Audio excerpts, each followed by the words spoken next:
Good afternoon and welcome to the CERIAS Computer Security Seminar at Purdue University. Today's speaker is Anand Singh. Anand received his master's in computer science here from Purdue, and he is currently the manager of information security for Target Corporation.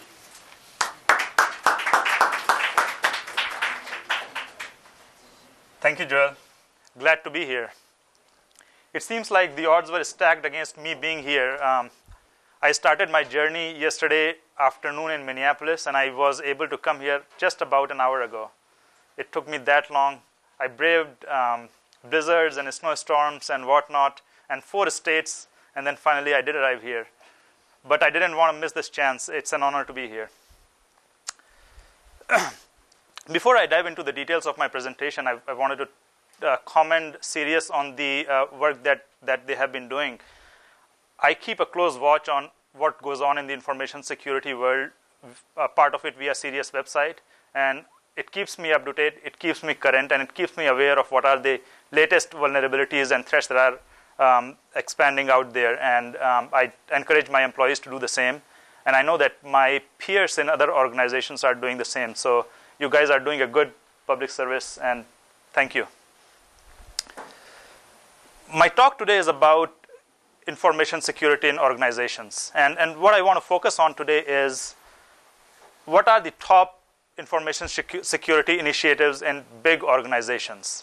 And the content of the talk is primarily going to be geared towards business and strategy and a little bit of technology as well. But I know that you guys get plenty of that. I checked out the CERIAS seminar roster, and looks like you guys get a pretty intense technical coverage in your prior seminars. So today I wanted to change the track a little bit, talk a little bit about business, because having been a student here, I know that we get a very good exposure on technology, but sometimes we don't get the benefit of understanding how the learnings that we are doing right now will apply in practical business world. So that's what I'm going to focus on for the most part. I like my talks to be conversational, so if you guys have any questions, I would encourage you to ask them during the talk itself. Of course, we will have some time in the end, so you can ask any questions in the end as well. And I will linger around for a little bit, so you can ask, you can stop by and talk in person as well. So the first big thing that is going on in corporations is information security governance. Now, who can tell me what governance is all about? What does governance mean?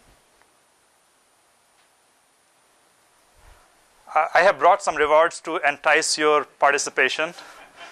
So whoever answers correctly, and I will have a lot of questions throughout the presentation, they will get a target dog. So make a guess. There is no harm done. Some kind of body entity or set of rules that essentially guide the general consensus of how one should act in a certain field. Excellent. And in this context, what governance means is very similar. So what that means is the responsibility of board of directors to ensure that the activities of an organization are designed to meet its objectives, to meet its risk, and to serve the shareholders. That's what governance is all about. And the trend that is happening right now is that information security is becoming a core part of governance within various organizations. It was not so, but it is becoming now. And the big reason is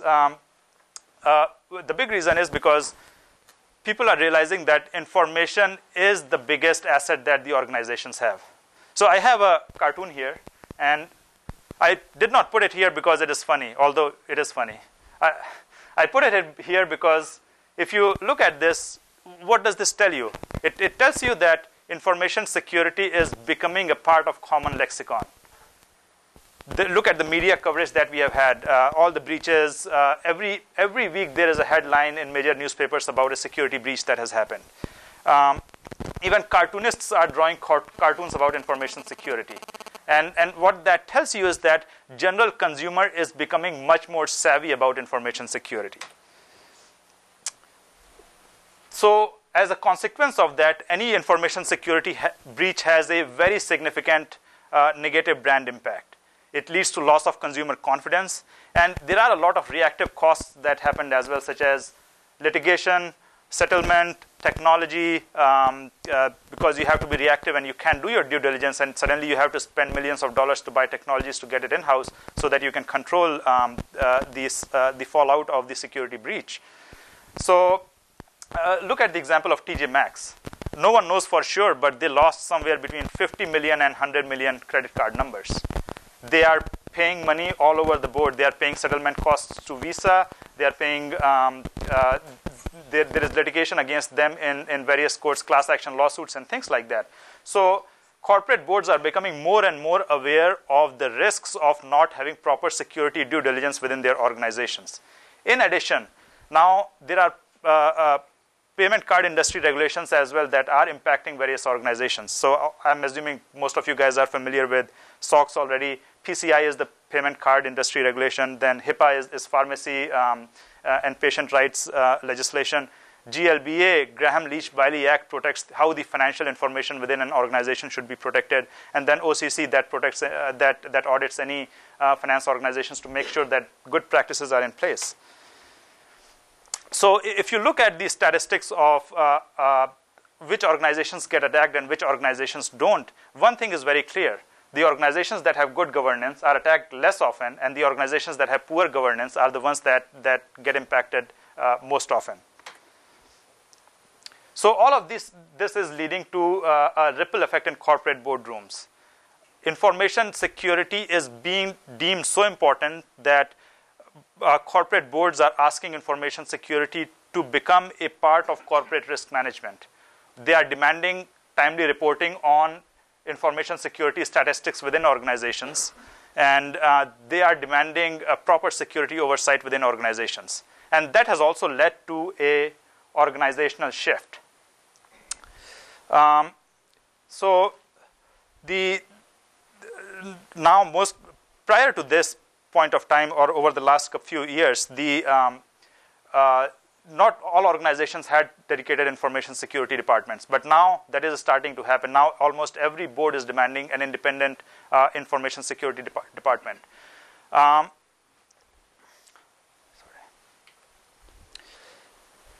other shift that is happening is that more and more chief security officers are reporting to CEOs directly versus CIOs, which was true in the past, that most CSOs reported to CIOs. Now, what is wrong with that relationship? CSOs reporting to CIOs.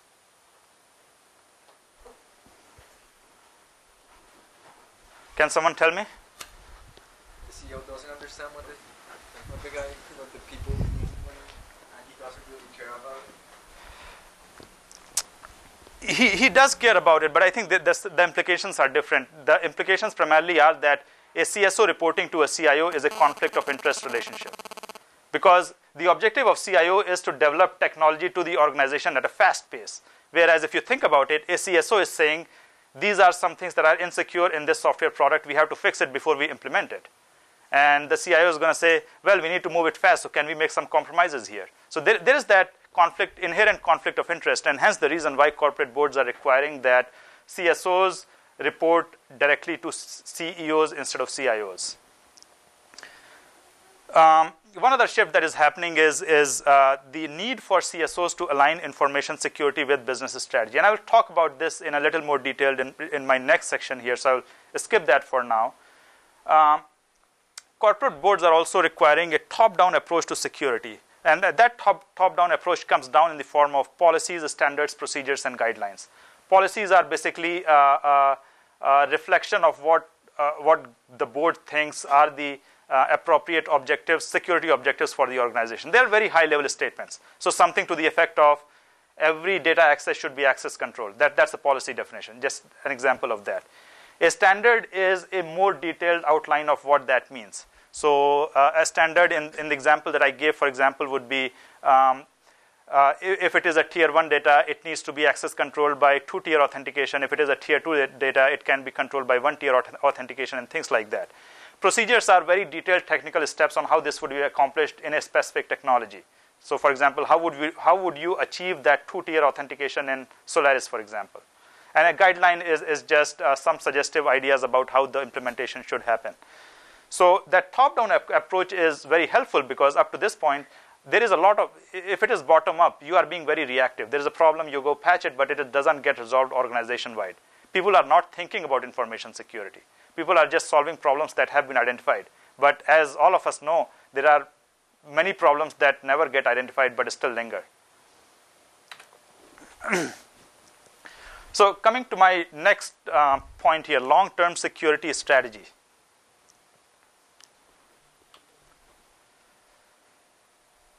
A CSO needs to understand what are long-term plans of business.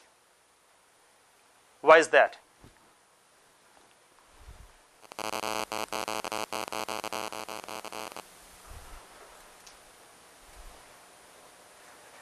I answered that a little bit in my earlier talk, but the reason he needs to understand that is because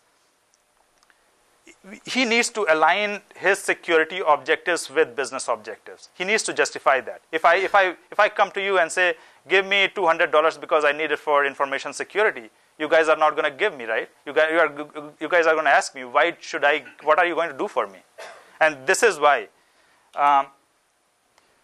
It helps justify how information security is supporting the business and becoming successful. It helps a CSO prepare a long-term plan for what information security would look like 5 years down the road, 10 years down the road.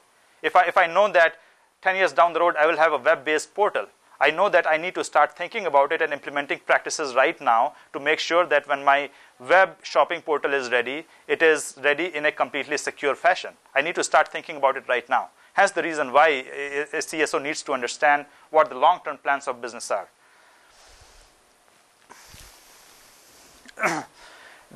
The other, as a part of a strategic, long-term strategic planning, a CSO needs to put a very good risk management process in place.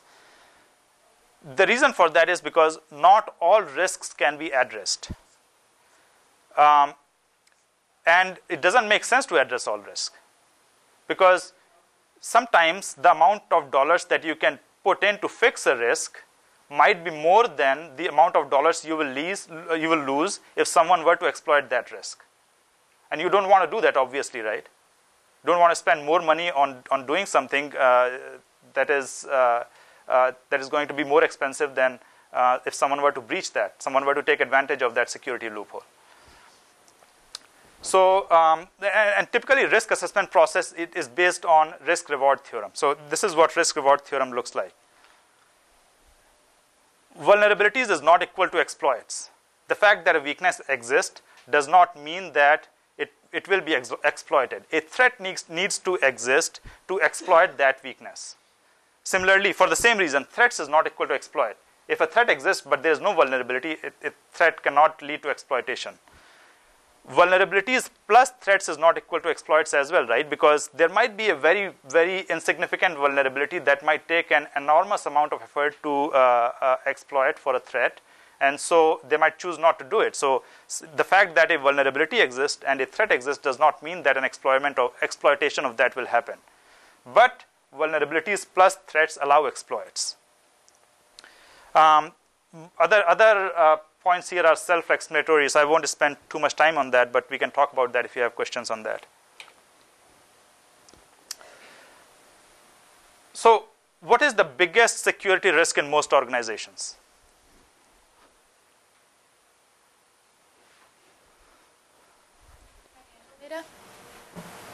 That is definitely a risk, but there is something that is even bigger than that.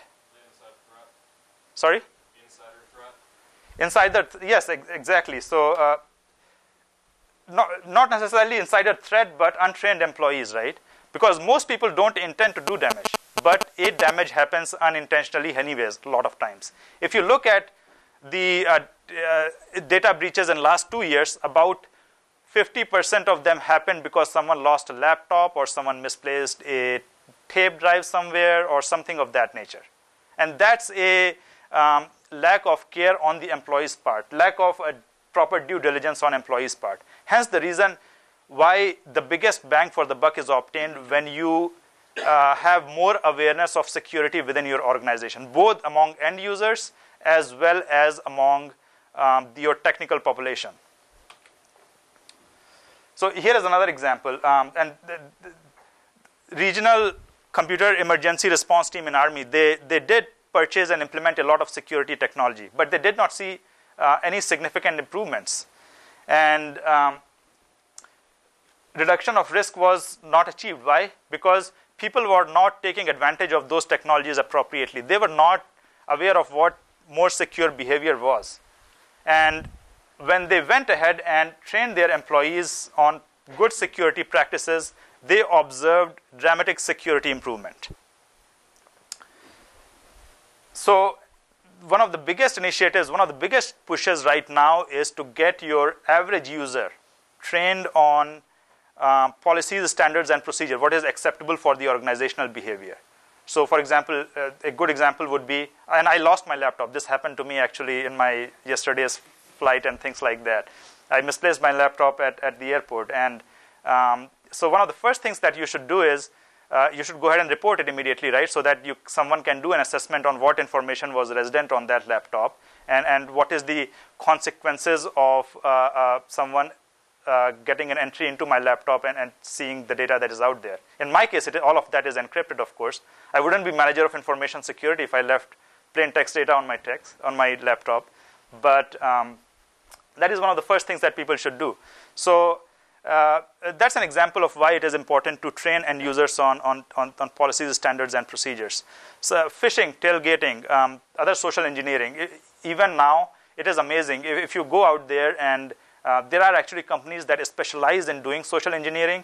They will go out there. They will test the average user, or for example, they will walk into a store. They will talk to a store manager, pretend that they came from corporate, and try to gain access. And it's amazing that in some cases they might even become successful. So the training is an answer to questions like these. So this is the end user aspect of things, but there is a technology aspect of things as well. I don't think the dissemination of how to code securely is very prevalent in average developer right now. People don't know what do they need to do to encrypt data appropriately in Java, for example, or .NET C# platform that is gaining prominence right now. And that's the other aspect of training and awareness. You need to teach your technical population and make sure that they understand, when they're doing their development, they understand how to develop it in the most secure fashion possible, so that come 2 years down the road, someone is looking for an opportunity to gain an entry, they shouldn't be able to exploit something that was left open in the code because of lack of awareness. So in the next section, I'm going to talk about some of the interesting trends in information security and how that is impacting the technological thinking in different organizations. Volume of data on the web. It was, in 2006, it was 250 billion gigabytes. Can someone make a guess on what it is? What is the projected number for 2010? Make a guess. I'll guide you in the right direction. Throw any number. Up. Higher. 1 trillion? Yes, you are pretty close. So in just in the matter of 4 years, the amount of data will quadruple on the web. And what does that mean for security technology? It means a lot of things, but some are plain common sense things. So think about it. What does that mean for security technology? A lot more to protect. A lot more to protect, exactly.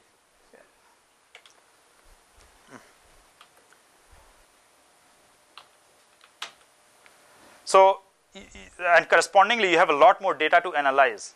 So now, before you were looking at something that was smaller in number, but if you apply that principle proportionately, the amount of data in organizations will quadruple as well. So now you have a lot more information to analyze.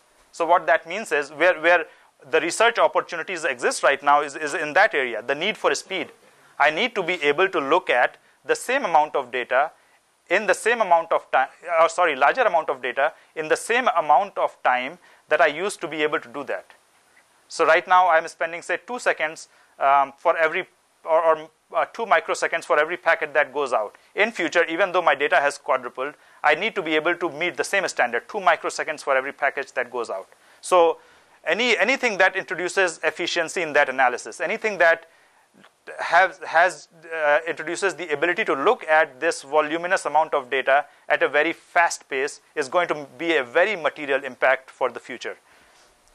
The second big thing is correlate and prioritize. So now you have multiple independent pieces of information, and there are too many alerts. And I have to tell you one thing, having worked in corporate environments for a while. Too many alerts are as bad as no alerts, because I don't have people bandwidth to be able to look at all those alerts. So too many alerts are as bad as no alerts. So that's where correlation type of technologies would be really, really helpful. If I have 5 tools, intrusion detection systems, firewalls, virus protection software, things like that, something obviously becomes much more important if it has footprints in all the 3 versus something that is confined to just one. So that ability to correlate, that ability to introduce intelligence into the voluminous amount of data that I have, and that ability to prioritize, that is going to be a lot more value to me versus looking at everything as a mass volume, but it not making any sense to me. Then finally, false positives. This is a problem that is overwhelming right now for most organizations. An intrusion detection systems on an average generates about a 1 million alert for an organization that has 50,000 people. 1 million alerts a week. You can just imagine what that means in terms of being able to analyze that data intelligently. So our ability to filter out false alerts, our ability to discard that is and focus on just what is the relevant data, that is going to be of very increased significant in future. And if you guys do some research and figure out some good ideas about that, come and talk to me about that. I will be the first buyer of that technology.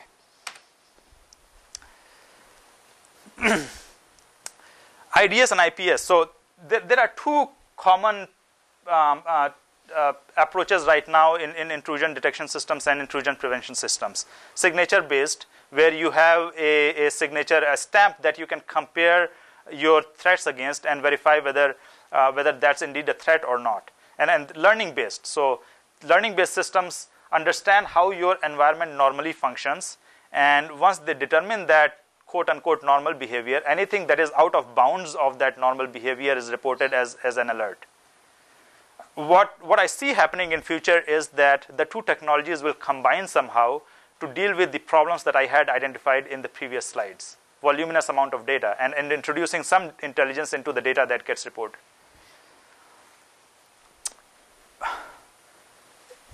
Another type of technology that is going to be more prevalent in organizations in future is controlling dissemination of information. So we live in a world where 32 gigabytes of data can fit on something really, really small, a USB drive. And the fact is that if you look at the statistics, as I said before, 80% of an organization's assets reside in information. So someone could presumably walk away with a large portion of information within an organization on a drive that is this big. So that protection of intellectual property, that is going to be a big focus. DLP technology will become a more mature discipline. And right now, it is still somewhat immature because, again, a lot of false positives. Because, for example, if you are looking at social security numbers, it will 3 + 4 + 3 type of patterns. It will search for that and report that. But there is too many data that matches 3 + 4 + 3 type of pattern. So there is an enormous amount of false positives that get reported.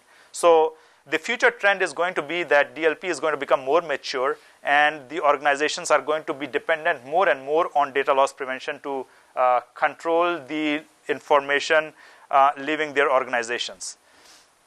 The predicament here really is the same as what music companies are facing right now. Anyone can, no matter what digital rights management people put on their songs, someone is going to figure out an easy algorithm to crack that, and then suddenly it will be on the web and everyone will be exploiting that.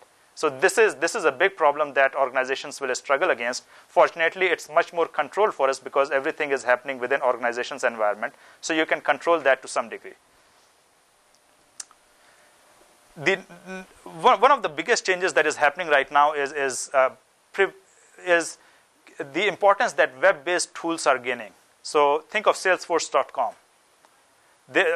Before Salesforce.com came into existence, most organizations had custom software built in-house where they manage their Salesforce inputs and statistics. Salesforce.com changed all of that. But now people can do their transactions on the web, and all of this is managed by a third party. But it introduces a corresponding risk. Now the data is not in my control anymore unless I introduced an appropriate agreement with the company prior to doing that.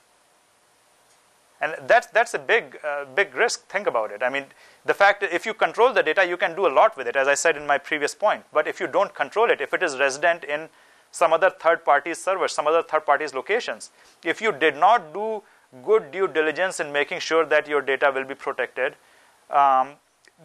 it's going to look really bad for you if a security breach were to happen. This is a pain point for almost any company that I know of, legacy technologies. What's wrong with Telnet, by the way? What's wrong with usage of Telnet in your software? Anyone? You guys are security students. It's a simple question. Yes?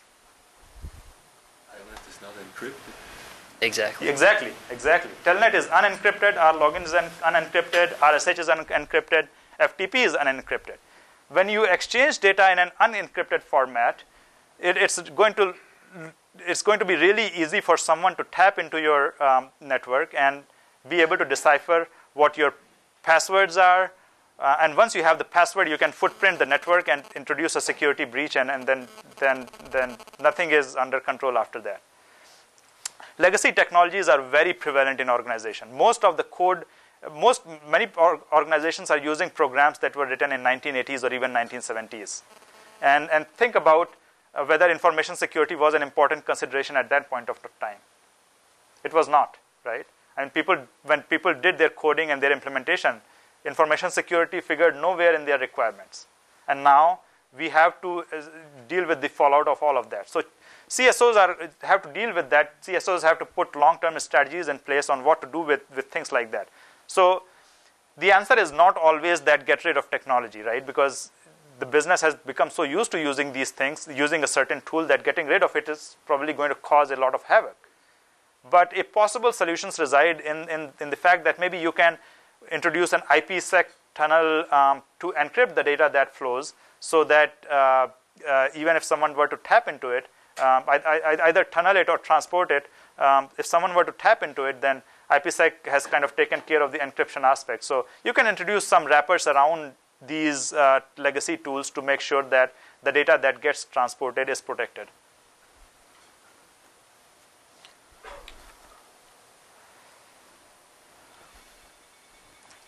Compliance. Compliance is a huge issue for most organizations.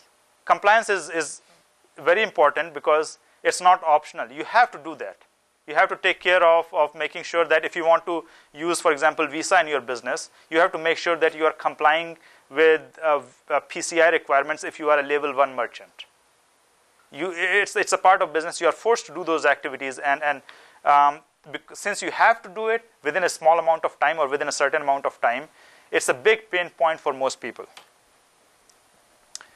I already talked about some of these, so I wouldn't spend too much time on that, but why is it that most organizations are having a tough time complying?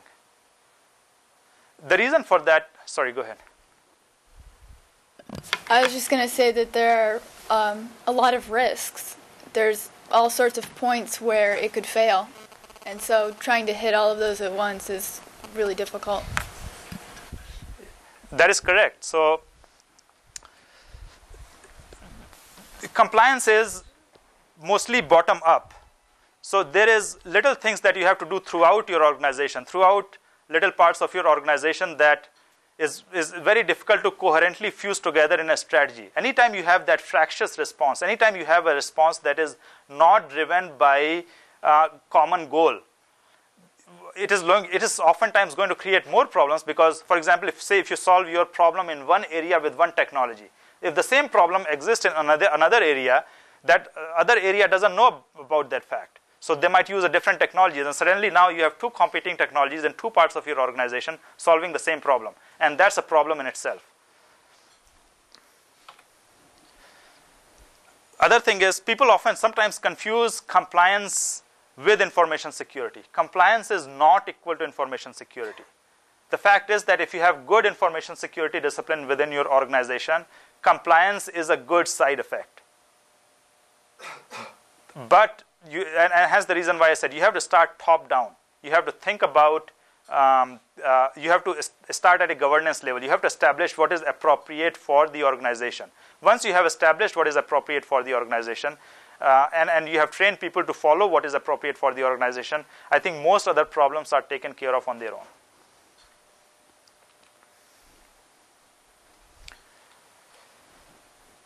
So data management is another big pain point. Most organizations will have a lot of classified or very important data. They will have social security numbers. They will have credit card numbers. They might have your birth dates, your mother's maiden name even, things of that nature. And when you have that large amount of data and you don't have any classification of that data, it becomes exceedingly difficult to manage all of that data. So one of the big future initiatives for future is going to be to make sure that data gets classified within your organization in appropriate categories. Typically, a 4-level category is what is being encouraged right now. I watched the presentation that Eric Cole gave a few weeks ago, and he said that you can start off with a 2-level type of protection, which works as well. Once you have that understanding built into your organization, it's easy to upgrade. Taking that first step, getting it done for the first time around, that's the biggest problem.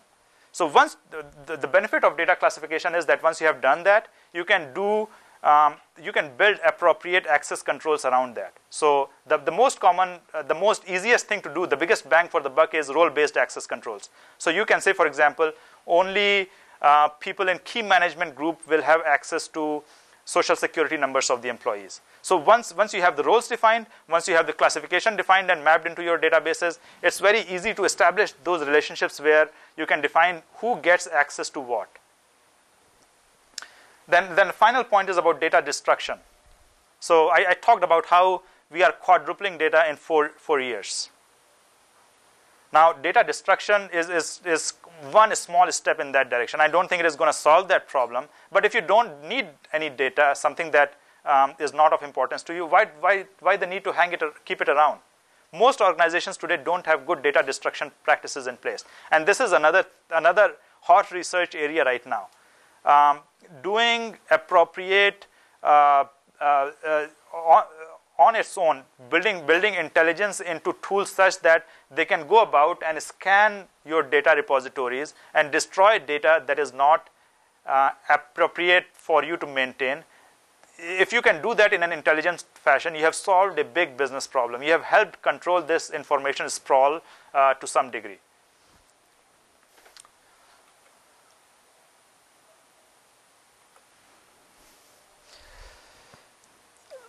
Wireless and network perimeter security. So this is a more tactical objective versus a strategic objective, but I put it here anyways because this is a pretty significant problem right now. The fact is that most organizations use wireless devices, and all you need is a wireless scanner that you can point in the right direction, and you can tap on what is going on in the airwaves.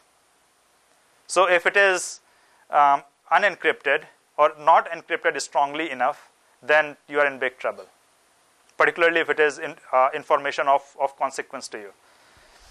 This is how TJ Maxx was exploited. Someone took actually it happened in Minneapolis. Someone took a wireless scanner. They sat outside of the store in parking lot. They pointed their wireless scanner in the direction of the store. They grabbed a bunch of data. It was WPE encrypted. I'm sorry, web encrypted. So it was easy for them to crack, and then suddenly they had knowledge about your entire network infrastructure. And once they had that, everything else is easy. So one of the biggest initiatives for 2008 and beyond is going to be getting rid of WEP and replacing that with WPA, which brings much stronger security encryption mechanisms in place.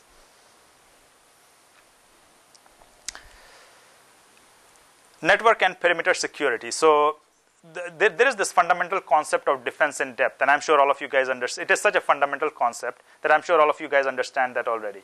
So multi-layer authentication is one example of defense in depth, where you have to not only authenticate yourself one time, but you also probably have to provide like a physical, such as a retinal scan or your fingerprint reader or something like that, some sort of physical attribute in addition to the password that you were supposed to know. So that's an example of defense in depth. The same concept applies in network as well. So firewall is your first layer of defense. And then besides firewall, inside firewall, then there will be IDS and IPS that will be second layer of defense. And then there will be desktop-based protections such as virus, antivirus scanners and things like that. So that's a defense in depth example. If something were to escape the first layer, possibly it could be caught at second layer or beyond. So the defense in depth is going to be more prevalent in future. The CSOs are thinking about it and trying to make that a requirement for anything new that happens within their organization. Routine penetration tests and vulnerability scans. So this is gaining more and more prominence now. People want to understand, because a lot of things are legacy or have been architected for a while. I don't know if I'm building something new. It's easy for me to address security problems if I'm building something new. But if something exists already, it has existed for 20 years. I don't know what type of vulnerabilities might exist in that. So in that scenario, what makes sense for me to do is hire or get an expert in that area, get an ethical hacker or something like that, get them in-house and have them try to break that system and see whether they were able to do it, and if they were able to do it, maybe fix that proactively rather than be reactive about it.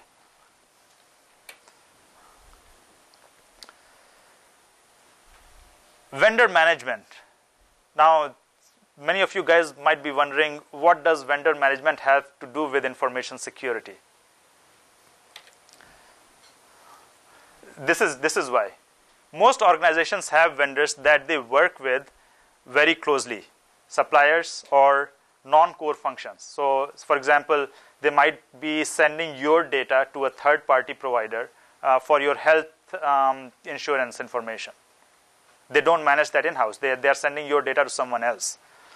So vendor management is going to be a huge area of focus. Any loss of data by a third party to which you send the data is as impactful as if you were to lose that data yourself. It's no different, because I gave my data to my organization. I did not give that to third party. My organization, as the primary receiver of data, has the responsibility to protect that data for me. If they didn't, then there is something wrong with the picture. There is that possibility of loss of reputation and brand damage. So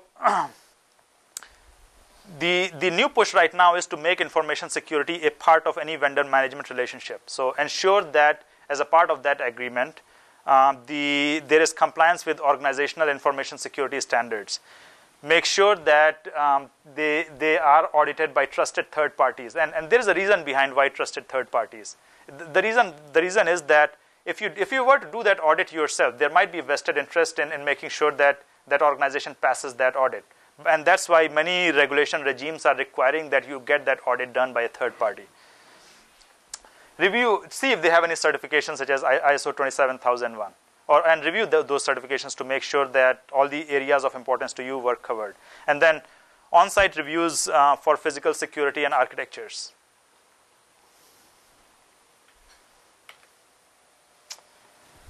So that was my talk, guys. I have one dog left, so I'm going to give that to the best question that gets asked.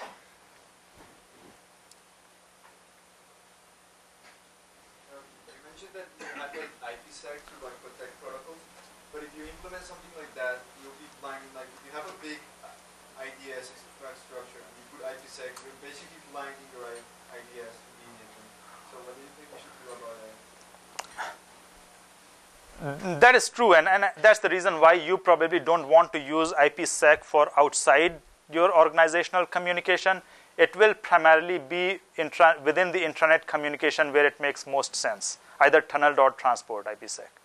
If you have to monitor data that goes outside, then it doesn't make sense to encrypt it with IPsec. I think it makes more sense to encrypt it via SSL certificates in that scenario, via keys in that scenario, because then you can your proxy servers will be able to, since they know the keys, they will be able to look at the data that hides behind those SSL and be able to determine whether that is secure or not. So SSL makes more sense in those scenarios than IPsec for outside the organization communication.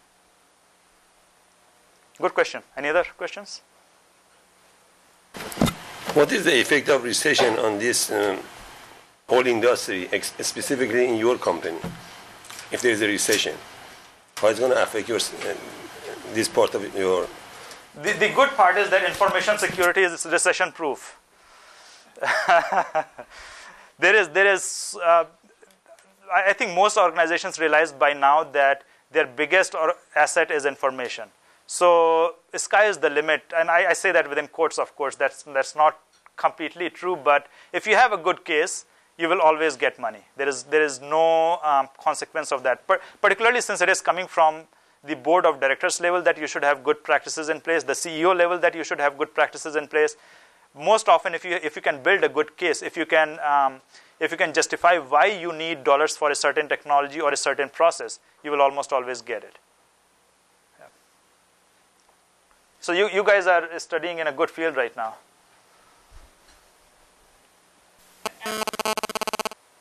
After all the press regarding the TJX breach,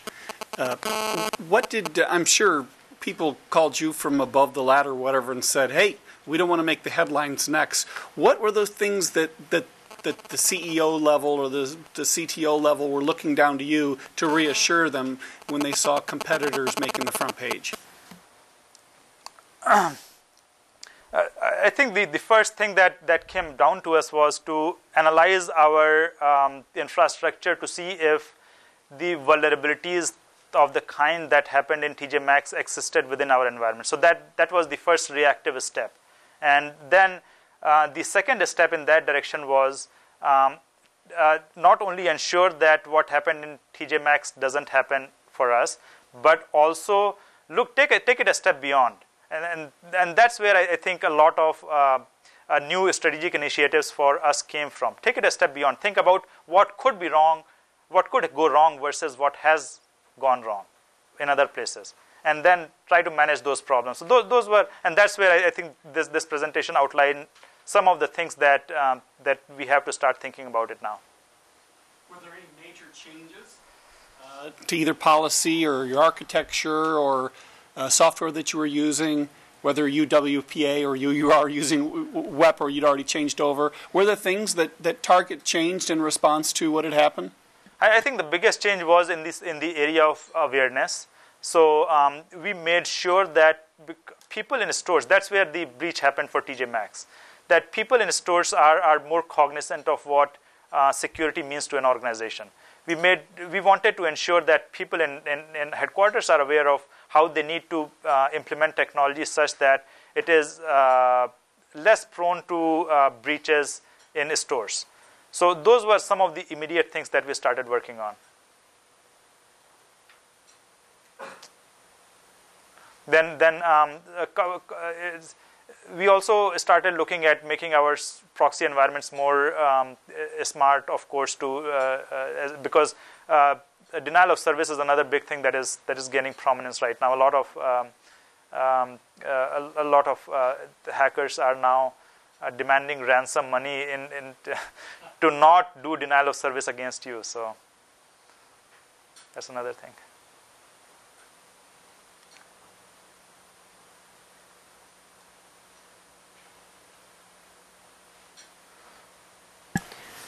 If, as you say, that organizations, their largest asset is information, and in a large organization you have a board of directors whose responsibility is to oversee the operations of the company and to serve in the best interests of the investors, do you think at some point, instead of having a CSO report to a CEO, we're going to see it more where the CSO or somebody involved in audit, for example, would report directly to the board?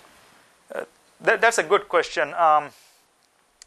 It's kind of a mix of both. I don't think CEO is the highest executive in the organization. So I think the reporting relationships are not going to change where the CSO reports directly to the board of directors. But what is going to happen is that the board of directors is going to demand a direct interface with the CSOs. They are going to demand direct reporting from the CSOs. So that the same conflict of interest thing that we talked about, if there is any possibility of that, that gets avoided in this scenario. So audit findings, metrics reporting, things of that nature. So I think that's more likely to be the trend versus CSOs being directly responsible to board of directors.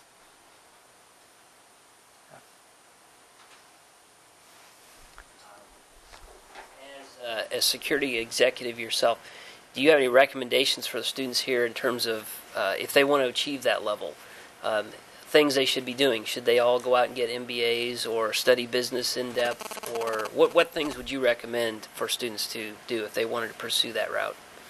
That's the best question so far. So it's very interesting, and I will talk from my own experience. So when I graduated from Purdue, I went to work for Silicon Graphics, designing supercomputers. And as you know, it's very core technology. You don't get a knowledge of business. You are doing things at an algorithmic level. You are doing things at a chip level. You don't understand how the guys in the sales force are selling that. You don't understand what type of requirements are there in the marketplace that you need to satisfy. That was my big blind spot. After I left Silicon Graphics and Cray Research, I went to work for a small company called Parametric Technology Corporation, and that was my interface to the business world. I was still a principal engineer for them, but in that position, I was also responsible for a lot of customer implementations. And that's when I gained real knowledge of the business problems that different organizations deal with. When you talk with a CIO in an organization where primary focus is not technology, you get to understand a little bit about their business. You get to understand the business problems that they face and how can you solve that. So no, you don't necessarily need an MBA to become an executive in information security. But I think what you do absolutely need is a thorough understanding of business aspects of things. I would strongly encourage you to widen your focus beyond technology. Core technology is good for you. It will last you a lifetime. But you need to understand more than that. You need to understand how business functions. You need to understand finances a little bit. You need to understand what are important things for an organization. You need to understand business plans. Once you have that understanding, I think it's easy to play both the roles. And I think you become a much more stronger executive as a result. The reason being that you won't find a lot of very senior executives who understand technology very well. So if you do understand technology very well and you have a good knowledge of business, I think that's an automatic differentiator for you. That takes you a lot further.